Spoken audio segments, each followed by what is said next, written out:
Please, order in the hall.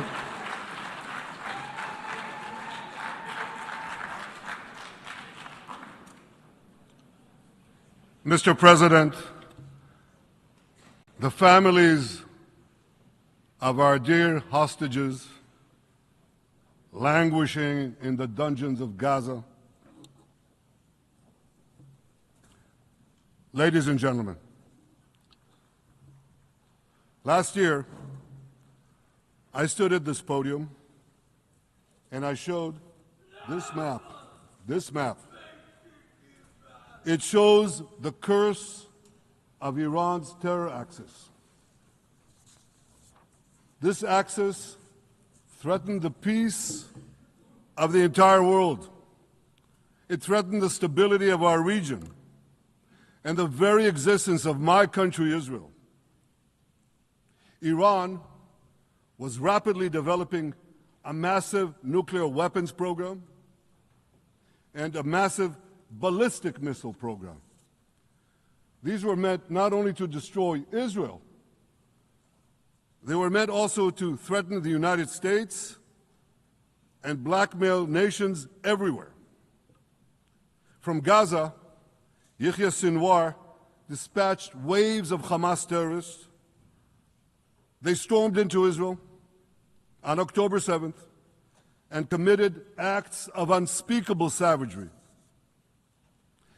From Lebanon, Hassan Nasrallah had launched thousands of missiles and rockets at our cities, terrorizing our citizens.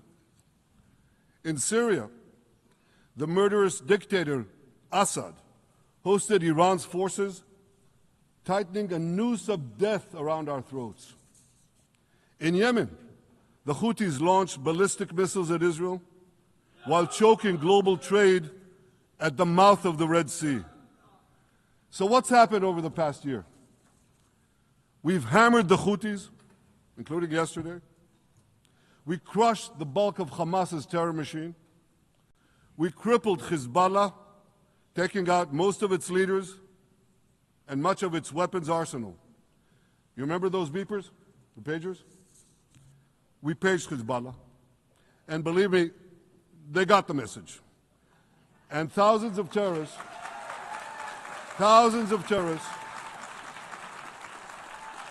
dropped to the ground. We destroyed Assad's armaments in Syria. We deterred Iran's Shiite militias in Iraq. And most importantly, and above anything else that I could say to you or that we did in this past year, in this past decade, we devastated Iran's atomic weapons and ballistic missiles programs.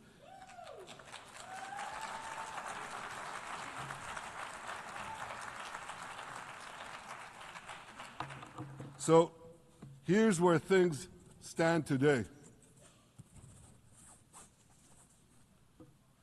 Half the Houthi leadership in Yemen, gone. Yahya Sinwar in Gaza, gone. Hassan Nasrallah in Lebanon, gone. The Assad regime in Syria, gone. Those militias in Iraq, well, they're still deterred. And their leaders, if they attack Israel, will also be gone. And for Iran's top military commanders and its top atomic bomb scientists, well, they're gone too.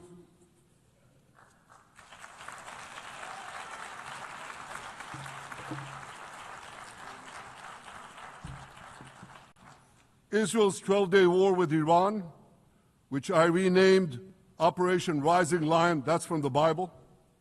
This 12-day war will go down in the annals of military history. Our daring pilots neutralized Iran's missile defenses and took control of the skies over Tehran. And you saw this. Israeli fighter pilots and American B-2 pilots bombed Iran's nuclear enrichment sites. I want to thank President Trump for his bold and decisive action.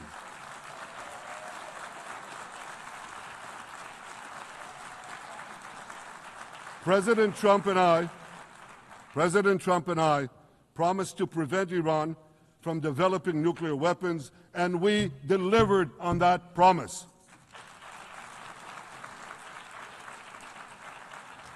We removed an existential threat to Israel, and a mortal threat to the civilized world. We lifted a dark cloud that could have claimed millions and millions of lives. But, ladies and gentlemen, we must remain vigilant. We must remain absolutely clear-minded and vigilant. We must not allow Iran to rebuild its military nuclear capacities. Iran's stockpiles of enriched uranium, these stockpiles must be eliminated. And tomorrow, UN Security Council sanctions on Iran must be snapped back.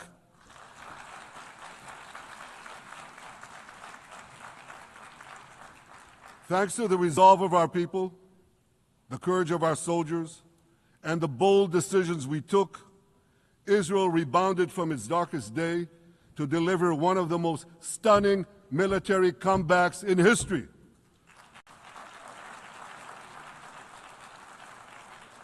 But we're not done yet. The final elements, the final remnants of Hamas are holed up in Gaza City. They vow to repeat the atrocities of October 7th again and again and again, no matter how diminished their forces. That is why Israel must finish the job.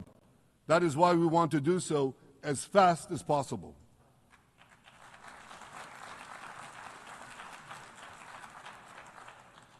Ladies and gentlemen, much of the world no longer remembers October 7th. But we remember. Israel remembers October 7th. On that day, well, I'll tell you, you can remember October 7th too. You see this large pin here? It's a QR code. What I ask you to do is hold up your phones, zoom in, and you too will see why we fight and why we must win. It's all in here.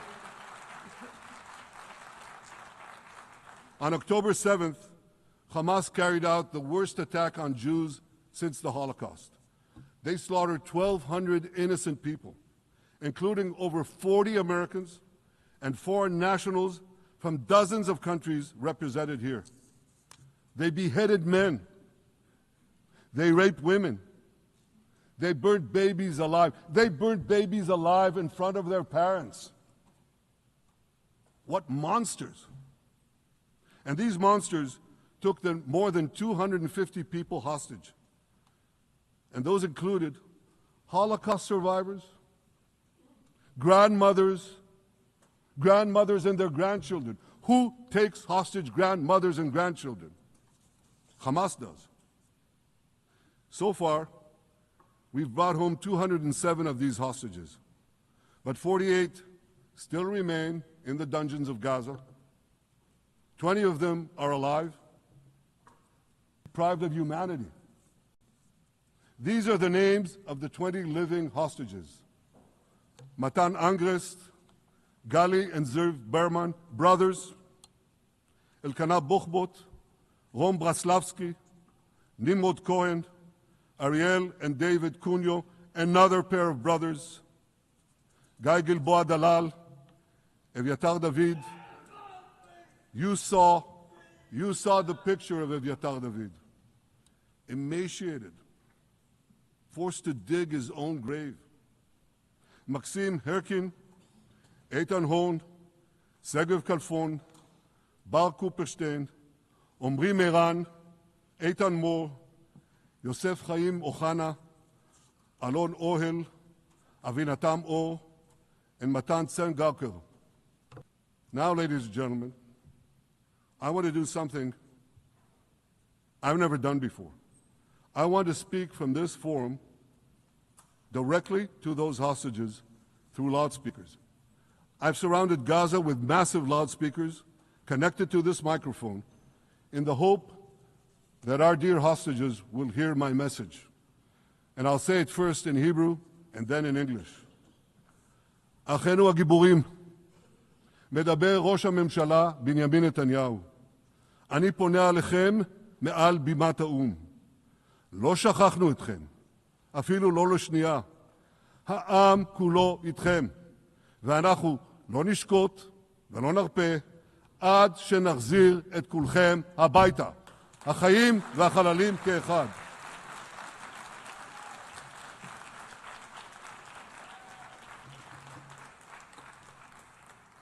Our brave heroes. This is Prime Minister Netanyahu speaking to you live from the United Nations. We have not forgotten you, not even for a second. The people of Israel are with you. We will not falter and we will not rest until we bring all of you home.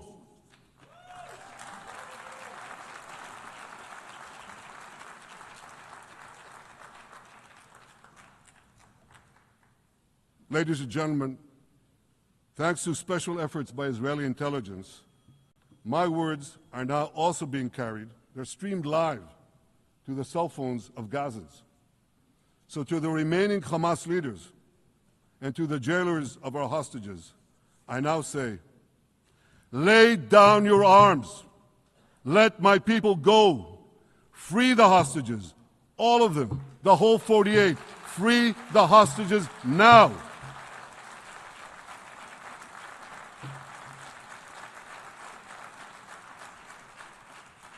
If you do, you will live. If you don't, Israel will hunt you down. Ladies and gentlemen, if Hamas agrees to our demands, the war could end right now. Gaza would be demilitarized, Israel would retain overriding security control, and a peaceful civilian authority would be established by Gazans and others committed to peace with Israel. And of course, you understand that the war in Gaza has affected every Israeli.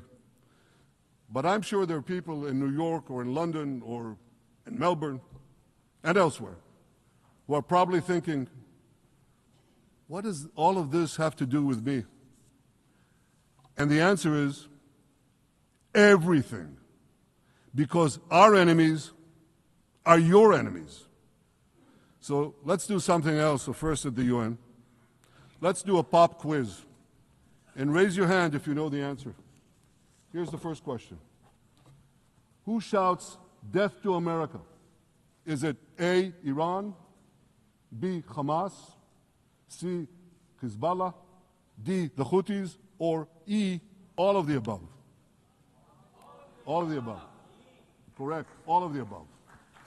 Second question. Who has murdered Americans and Europeans in cold blood? Is it A, Al-Qaeda, B, Hamas, C, Hezbollah, D, Iran, or E, all of the above? All of the above. Correct. Again. So here's the point I wanted to make. Our enemies hate all of us with equal venom. They want to drag the modern world back to the past, to a dark age of violence, fanaticism, and terror. I think many of you are already feeling in your own societies the radical Islamist surge. You know, I'm sure you do, you know deep down that Israel is fighting your fight. So I want to tell you a secret.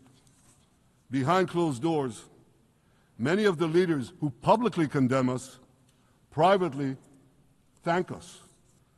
They tell me how much they value Israel's superb intelligence services that have prevented time and again terrorist attacks in their capitals, time and again saving countless lives.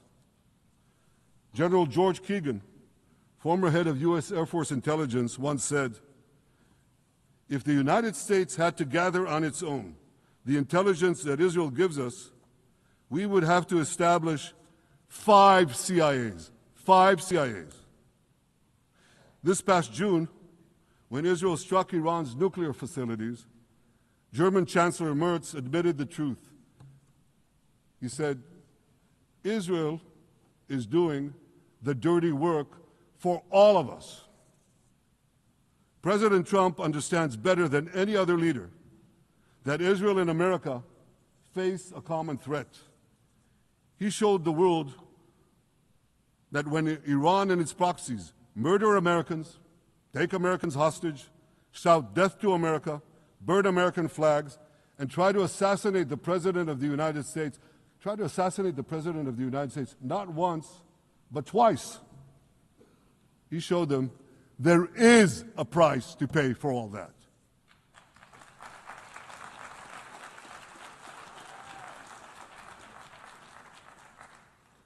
But regrettably, many leaders who are represented in this hall, they send a very different message.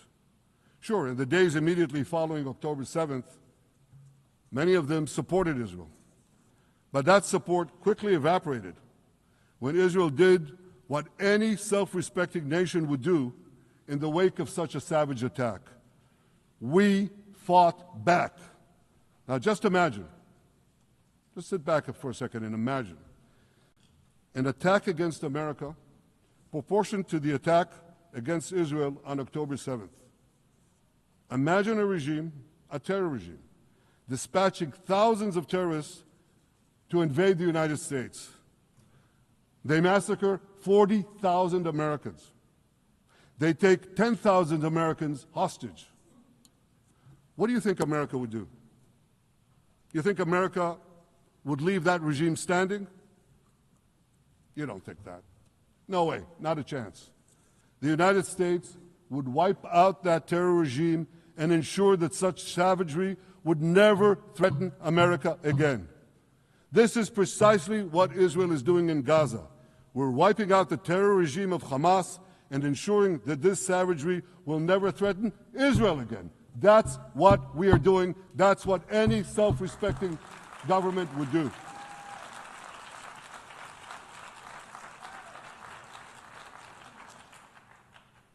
Yet, and it's a yet that I'm sorry to say here, yet over time, many world leaders buckled. They buckled under the pressure of a biased media, radical Islamist constituencies, and anti-Semitic mobs. There's a familiar saying, when the going gets tough, the tough get going. Well, for many countries here, when the going got tough, you caved. And here's the shameful result of that collapse. For much of the past 2 years, Israel has had to fight a seven-front war against barbarism with many of your nations opposing us. Astoundingly, as we fight the terrorists who murdered many of your citizens, you are fighting us. You condemn us, you embargo us, and you wage political and legal warfare, it's called lawfare, against us. I say to the representatives of those nations, this is not an indictment of Israel. It's an indictment of you. It's an indictment of weak-kneed leaders who appease evil rather than support a nation whose brave soldiers guard you from the barbarians at the gate. They're already penetrating your gates. When will you learn? You can't appease your way out of jihad, and you won't escape the Islamist storm by sacrificing Israel. To overcome that storm, you have to stand with Israel. But that's not what you're doing. As the prophets of Israel foretold in the Bible, you've turned good into evil and evil into good.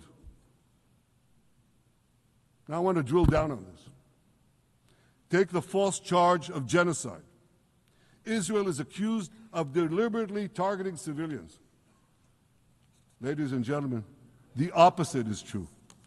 The head of urban warfare studies, Colonel John Spencer, he's perhaps the world's greatest expert on urban warfare. And he says, Israel is applying more measures to minimize civilian casualties than any military in history.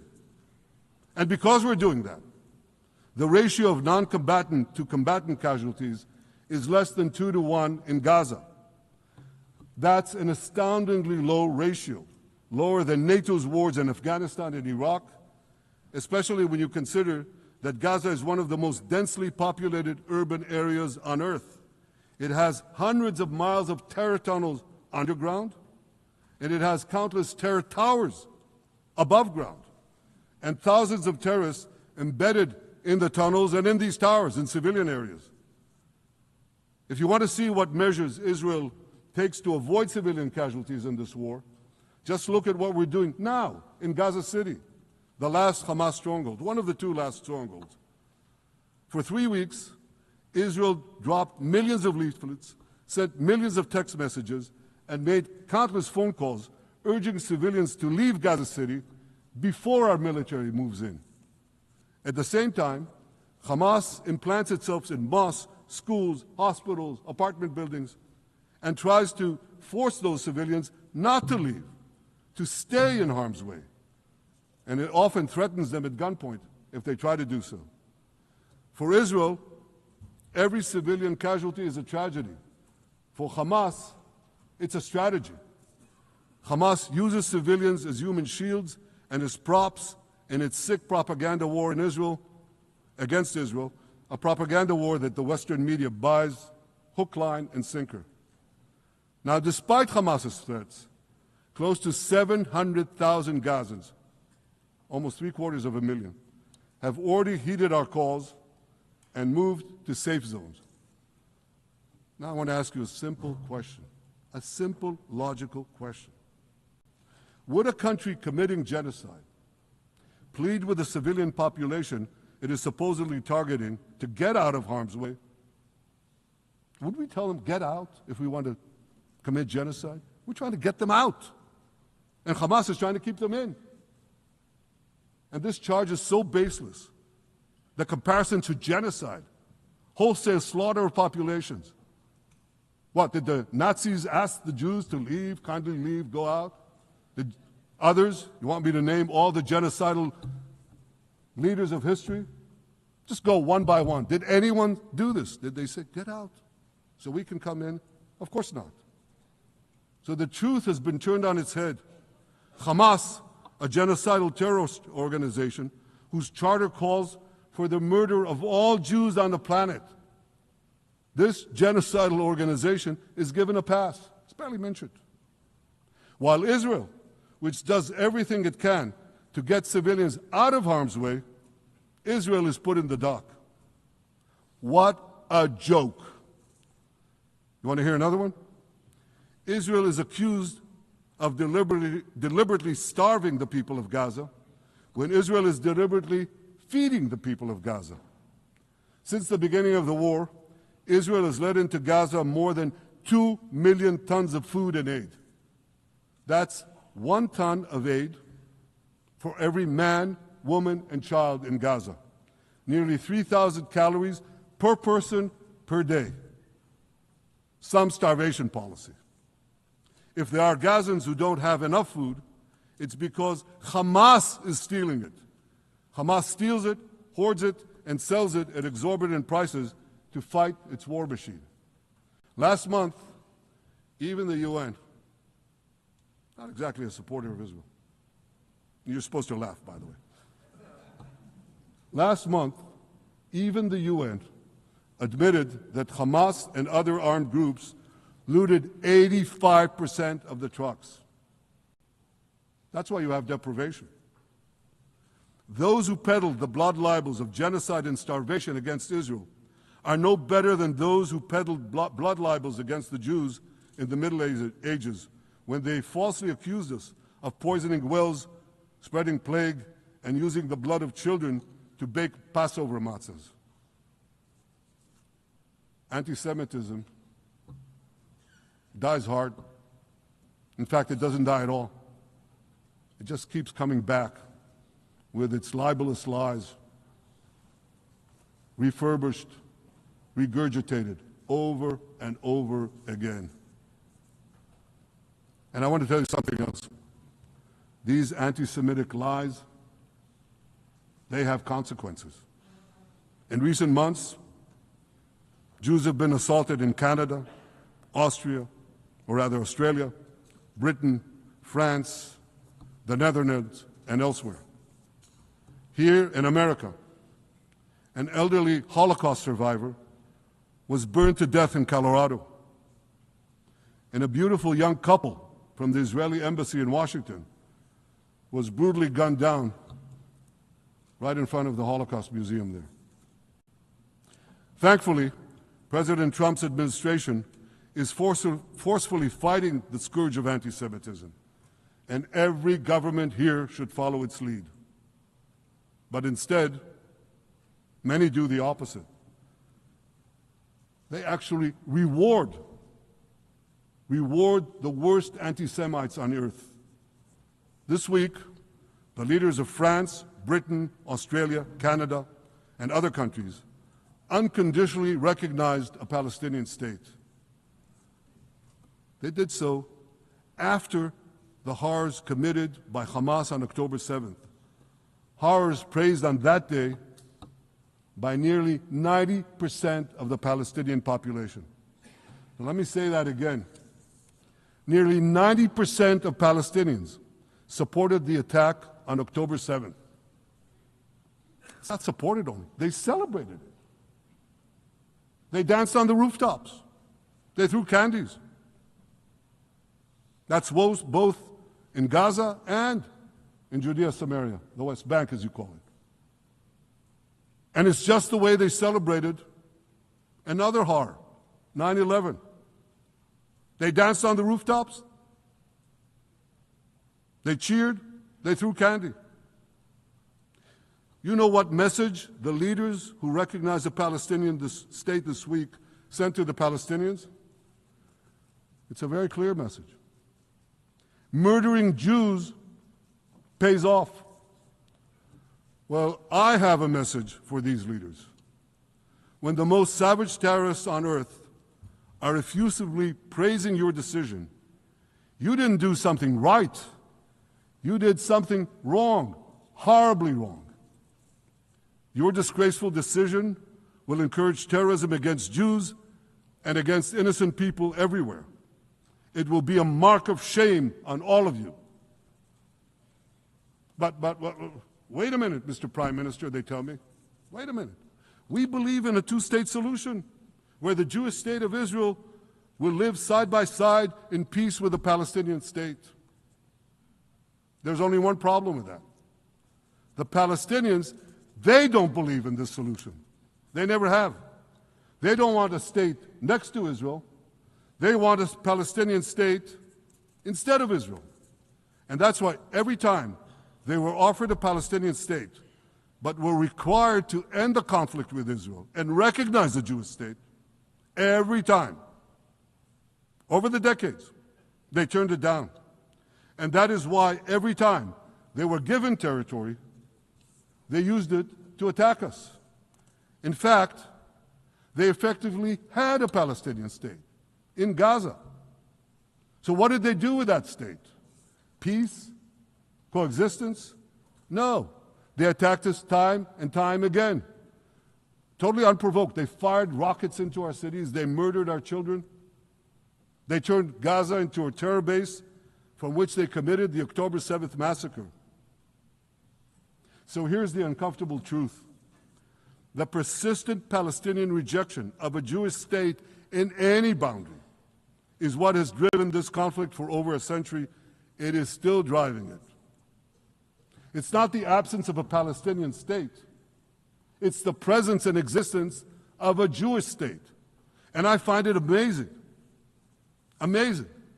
that the foreign chancelleries and the ministries and all those who pontificate about this, and the leaders, how can they not see this basic truth when it is repeated again and again and again ad nauseum? And I want to say something else. This rejection of a Jewish state not only applies to Hamas, it also applies to the so-called moderate Palestinian Authority. You should know that the Palestinian authorities pays terrorists to slay Jews. The more Jews the terrorists slay, the more the Palestinian Authority pays. The Palestinian Authority names its government buildings, its public squares, its schools, after the mass murderers of Jews, which they glorify as martyrs.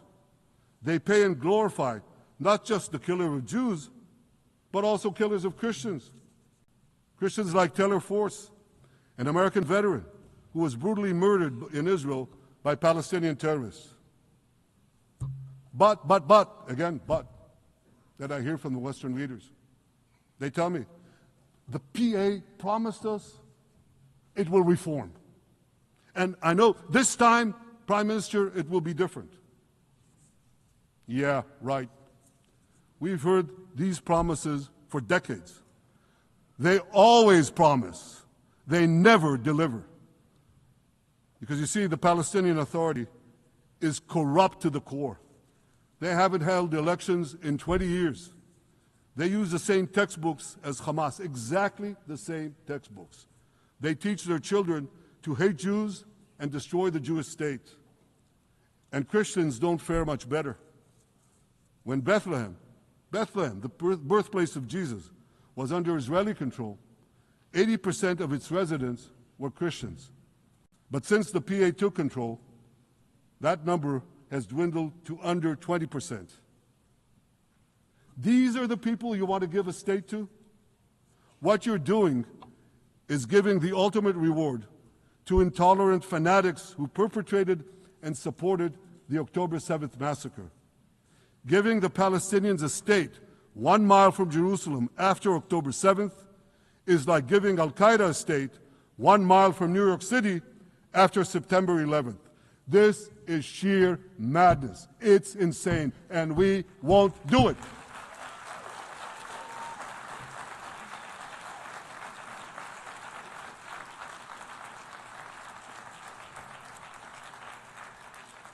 So here's another message to those Western leaders. Israel will not allow you to shove a terror state down our throats. We will not commit national suicide because you don't have the guts to face down a hostile media and anti-Semitic mobs demanding Israel's blood. And I want you to grasp something else, which is also distorted in the media. I say this not only in my name or the name of my government, but on behalf of all the people of Israel. Last year, there was a vote in the Knesset, our parliament, whether or not to oppose the imposition of a Palestinian state. You want to guess what the results were? Out of 120 members of our parliament, 99 voted against and only 9 supported. That's over 90%. It's not a fringe group. It's not the prime minister who himself is extreme or he's held hostage by extreme parties to his right. It's over 90% of Israelis. My opposition to a Palestinian state is not simply my policies or my government's policy. It's the policy of the state and people of the state of Israel.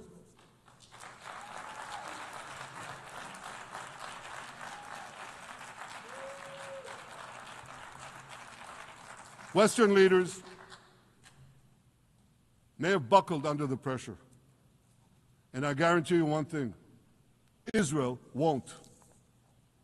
Israel's victories over the Iranian... Thank you, I know you won't too, that's good. Israel's victories over the Iranian terror axis have opened up possibilities for peace that were unthinkable 2 years ago. Take Syria. For decades, the very idea of peace between Israel and Syria seemed unimaginable. Well, no more. Today, we have begun serious negotiations with the new Syrian government. I believe an agreement can be reached that respects Syria's sovereignty and protects both Israeli security and the security of the minorities in the region, including the Druze minority. From the founding of Israel, Jews and Druze have been brothers in arms. We have fought together, we've bled together, we built our lives together. When I was a young commander in Israel's Special Forces, my own life was saved by the invaluable advice given to me by a great friend, Salim Shufi, a heroic Druze IDF veteran. And that's why I couldn't sit idly by, nor could Israel sit idly by, while the Druze were being slaughtered by jihadists. And I instructed our forces to stop the massacre, which they promptly did. Peace between Israel and Lebanon is possible as well. I call on the Lebanese government to also begin direct negotiations with Israel. I commend it for its declared aim to disarm Hezbollah. But we need more than words. If Lebanon takes genuine and sustained action to disarm Hezbollah, I'm sure we can achieve a sustainable peace. Of course, until that happens, we will take whatever action we need to defend ourselves and to maintain the conditions of the ceasefire which was established in Lebanon. Our goal is not merely to monitor Hezbollah's actions, but to prevent them from violating the ceasefire and attacking us at any time. But I'm sure that if the Lebanese government persists in its goal of disarming Hezbollah, peace will come very speedily and very readily. Victory over Hezbollah has made peace possible with our two Arab neighbors in the north. Victory over Hamas will make peace possible with nations throughout the Arab and Muslim world. Our victory would lead to a dramatic extension and expansion of the historic Abraham Accords, which President Trump brokered between Arab leaders and myself 5 years ago. And I took note, as I'm sure you did too, of the encouraging words spoken here by the President of Indonesia. This is the country with the largest Muslim population of all nations. And it's also a sign of what could come. Forward-looking Arabs and Muslim leaders know that cooperating with Israel will provide them with groundbreaking Israeli technologies, including in medicine and science, in agriculture and water, in defense and AI, and so many other fields. I believe that in the coming years, the Middle East will look dramatically different. Many of those who wage war on Israel today will be gone tomorrow. Brave peacemakers will take their place. And nowhere will this be more true than in Iran. The long-suffering Iranian people will regain their freedom. They will make Iran great again. And our two ancient peoples,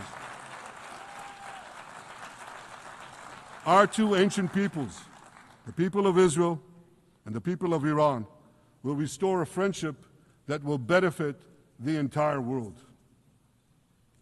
Ladies and gentlemen, the horrors that happened on one dark day, October 7th, those horrors happened countless times during the centuries of my people's exiles among the nations. Jewish blood was cheap. Jews were killed with impunity. We had to beg others to defend us. The rise of Israel did not mean that the attempts to destroy us would end. It meant that we could fight back against those attempts. And that is exactly what Israel has done since October 7th. Our sons and daughters fought like lions. Our brave soldiers donned their uniforms and rushed into battle. They were armed with the dreams of the 100 generations of Jews who came before them. The dream of living as a free people in the land of Israel, our beloved homeland for more than 3,000 years. The dreams of living in our own independent state. The dream of having an army to defend ourselves. And the dream of being a light unto the nations, a beacon of progress, ingenuity, innovation, for the benefit of all humanity. On October 7th, the enemies of Israel tried to extinguish that light. 2 years later, the resolve of Israel and the strength of Israel burned brighter than ever. With God's help, that strength and that resolve would lead us to a speedy victory and to a brilliant future of prosperity and peace. Thank you very much.